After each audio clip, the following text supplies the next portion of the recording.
Ένα από τα διεθνή αναγνωρισμένα πολιτιστικά γεγονότα που διεξάγονται από το 1969 σε διαφορετικές χώρες του κόσμου αναμένεται να πραγματοποιηθεί τον Ιούνιο του 2011 στην Ελλάδα και συγκεκριμένα στην πόλη της Λάρισσας. Πρόκειται για το 22ο Παγκόσμιο Συνέδριο Ποιητών, πρόεδρος του οποίου εξελέγει ο γνωστός Λαρισαίος γιατρός και ποιητής, κ. Δημήτρης Κρανιώτης, ο οποίος αναφέρεται στη διεθνή αυτή επιτυχία. Το 2011 θα πραγματοποιηθεί για πρώτη φορά στην Ελλάδα το Παγκόσμιο Συνέδριο Ποιητών και συγκεκριμένα στην πόλη μας, στη Λάρισα και στο νομό μας.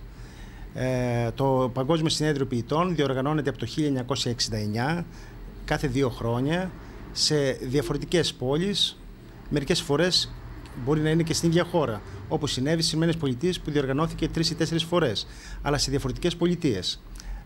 Σε κάθε συνέδριο γίνεται ψηφοφορία μεταξύ των μελών του Διοικητικού Συμβουλίου για την ανάθεση, για την εκλογή του νέου Προέδρου του Παγκοσμίου Συνεδρίου και την διοργάνωση του επόμενου συνεδρίου στη χώρα του ποιητή από όπου κατάγεται.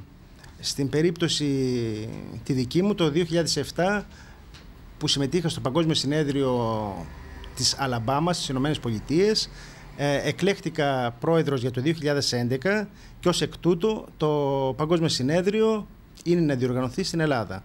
Μετά από συζητήσεις που είχα και με τον νομάρχη Λάρισσας, τον κύριο Κατσαρό, καθώς και με τον δήμαρχο Λαρισαίων, τον κύριο Τζανακούλη, έγινε εφικτό η επιθυμία μου να γίνει το συνέδριο στη Λάρισα, να γίνει πραγματικότητα.